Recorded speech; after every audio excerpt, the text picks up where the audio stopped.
As the football world slowly shifts its gaze toward North America and that massive World Cup on the horizon, one name keeps cutting through all the noise: Cristiano Ronaldo. At this point in his career, he isn't chasing fame, money, or new endorsements. He's chasing the last two things that could truly change his legacy forever: the World Cup trophy he's never lifted, and a number so outrageous it almost doesn't feel real: 1,000 career goals. For a player who has already been treated like football royalty for over a decade, this next stretch of months could be the final, defining chapter. Ronaldo will be 41 when the World Cup kicks off. He knows as well as anyone that this is it. There won't be another chance 4 years from now.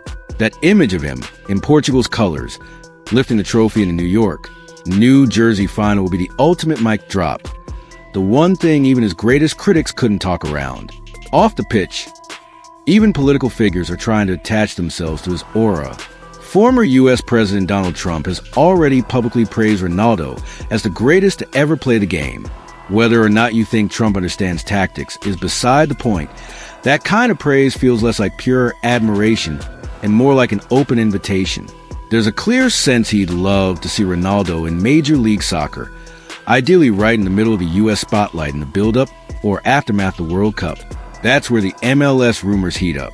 Would Ronaldo come to America to continue his rivalry with Lionel Messi on U.S. soil? Or, in a move that would break the internet for weeks, actually link up with him at Inter Miami, forming the most star-studded frontline the league has ever seen? It's speculation for now, but the fact that it doesn't sound completely insane shows you the level of attention he still commands. And here's the key point. All of these conversations are happening while he continues to score like a machine. Ronaldo's trophy cabinet is absurd. European champion with Portugal, Nations League winner, 5-time Champions League winner, league titles in multiple countries, records for international goals, Champions League goals, and more. Most players would have mentally checked out after half of that. He hasn't. At 41, he is still living for goals in a way very few elite athletes ever have. His latest landmark came in Saudi Arabia with Al Nassr in a 4-0 win over Al Hazm Ras. On paper, it looks like a comfortable league victory. He scored twice. Another routine day at the office. But that first goal did much more than change the scoreline. With that strike, Cristiano Ronaldo officially passed 500 goals scored after turning 30. Just think about that for a second. There are fewer than 30 players in the entire history of professional football who have reached 500 career goals at all. Every league, every country, every generation. Less than 30. Ronaldo has done that just in the portion of his career that most players consider bonus years. From 30 onwards, the age when a lot of forwards start to fade, he has racked up a number that, by itself, would qualify as a historic career. It's insane. It's also not an accident. This second act of his career hasn't happened by luck. It's been a carefully engineered reinvention. If you remember the early Ronaldo at Manchester United and in his first years at Real Madrid, he was a pure winger. All step-overs, long runs, beating fullbacks on the outside or coming inside to curl from distance. It was explosive and beautiful, but it was also energy-intensive. That version of him couldn't have lasted untouched into his late 30s and 40s. What he did instead was evolve. He allowed his game to shift from individual flair to ruthless efficiency. Over time, the dribble slowed down, but the timing of his runs became perfect. He transformed into a penalty box predator, 1- and 2-touch finishes, elite positioning on crosses, reading deflections before anyone else, and finding tiny pockets of space in the area that defenders didn't see until it was too late. That's why the 500 goals after 30 mark is so important. It proves that his longevity isn't just about a famous diet or strict fitness routine. It's a full-blown reinvention of what a forward in his late 30s and early 40s can look like. He's shown that if you're willing to adapt mentally, not just physically, your prime can be extended far beyond what we used to think was possible. And now, sitting on the horizon, is the number everyone's starting to talk about: 1,000 goals. After that brace against Al Hazm Ras, Ronaldo's career tally stands at 964 goals. He is now only 36 goals away from reaching 4 digits. No asterisk, no added context needed. 1,000 goals in official matches. across club and country. That's not just a record, it's mythology territory. The idea that a modern player, in an era of advanced analytics, tactical systems, and intense physical demands, could hit 1,000 goals felt unthinkable a decade ago. Now, it's not just mathematically possible. It's actually within touching distance if he keeps producing at anything close to his current rate. The big question is where that 1,000th goal will come. Could it actually happen on the grandest stage, at the World Cup in North America? That's the dream scenario. Imagine Ronaldo going into the tournament already in the high 900s. He scores in the group stage, then again in the knockouts. Maybe Portugal make a deep run. Maybe he scores one more in a semifinal or even a final. The idea of him hitting 1,000 in a World Cup match, wearing the Portugal shirt, is the kind of storyline you think a film studio would reject for being too unrealistic. To get there by the World Cup, he would need to go on a remarkable tear in the months leading up to the tournament, and then have his best ever World Cup, statistically speaking. That's where the challenge lies. His historical World Cup return is 7 goals across 5 tournaments. Solid, but not at the level of his club numbers. The World Cup has always been the one stage where he's been good, but not completely unstoppable. That's why this moment feels so loaded. On one hand, the number suggests it's a huge mountain to climb to reach 1,000 by the end of that tournament. On the other hand, betting against Cristiano Ronaldo has aged badly for a lot of people over the years. Every time it looks like he's reached the limit, he finds a way to stretch it. When he steps onto the pitch this summer, he'll make history yet again in another way.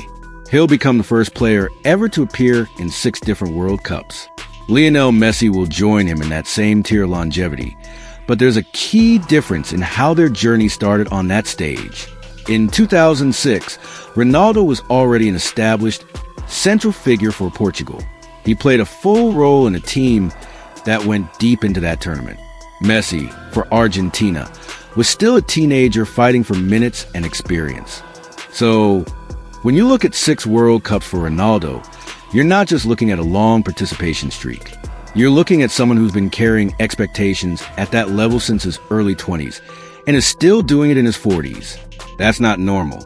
That's durability, talent, and mentality all fusing into something that almost doesn't have a modern comparison. And that's why the 1,000 goal chase is more than a stat. It symbolizes the extreme edge of what a professional football career can be in the modern era. Older legends from previous generations have had tall tales and unverified counts, mixing official matches, friendlies, touring games, and youth tournaments. But in this age of track minutes, standardized competitions, and global visibility, Ronaldo pushing toward 1,000 is something entirely different. It's measured, it's documented, it's happening in full view of everyone. From here, every goal he scores will carry extra weight. At Al Nassr, every league match, every cup game, every chance from the penalty spot inches him closer. With Portugal, every international friendly, every World Cup warm-up, every group stage match is an opportunity to chip away at that 36-goal gap. There are also practical realities. Father Time is undefeated. At 41, the risk of injuries, fatigue, and dips in form is always there. Maintaining sharpness week after week is harder than it was at 28, even for someone with his legendary work ethic. Opposition defenders, even if they respect him, aren't giving him a farewell tour. They're younger, quicker, and eager to say they stop Ronaldo on the big stage.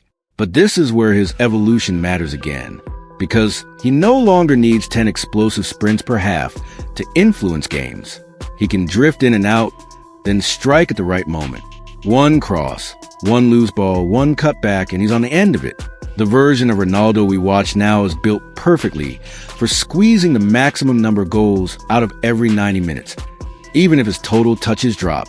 Regardless of whether the 1,000 goal comes in a Portugal kit or in a club uniform, the bigger point is that we are watching something we are almost certainly not going to see again in our lifetimes. You can't mass produce this. It took a once-in-a-generation talent, combined with extreme professionalism, unmatched drive, and a bit of stubbornness to make this even possible. Think about everything that has to go right for a player to even get close to 964 goals. You need to avoid devastating injuries for nearly 2 decades. You need to play on top-level teams that create chances. You need to start scoring early in your career, and then somehow score even more as you age. And you need the mentality to keep caring about every goal, every game, long after your bank account and trophy shelf are full. That's exactly who Cristiano Ronaldo is. Love him or hate him, there's no denying that he treats every chance in front of goal like it matters. And that's why he's standing on the edge of a 4-digit total today. So as the World Cup approaches, the spotlight on him will be brighter than ever. There will be debates about whether this is finally the moment he wins the one trophy that's eluded him. There will be daily updates tracking his goal tally: 965, 970, 975, inching closer to that mythical 1,000. If he somehow manages to combine both, winning a World Cup with Portugal and hitting 1,000 career goals in the same year, possibly even during the same tournament, we're talking about a level of narrative completion that almost feels scripted. If he falls short one or both, his legacy is still untouched in terms of what he's already done. But that's not how he thinks. For Ronaldo, it's clear these aren't just numbers. These are targets. And for the rest of us, it's a chance to watch something that history will remember forever. We are witnessing the final act of one of football's ultimate goal machines, marching toward an unprecedented 1,000 goal mark, with one last shot at the biggest crown in the sport. Whether that defining moment comes draped in the red and green of Portugal or in the colors of his club, one thing is certain. We are watching football royalty trying to etch his name into a part of the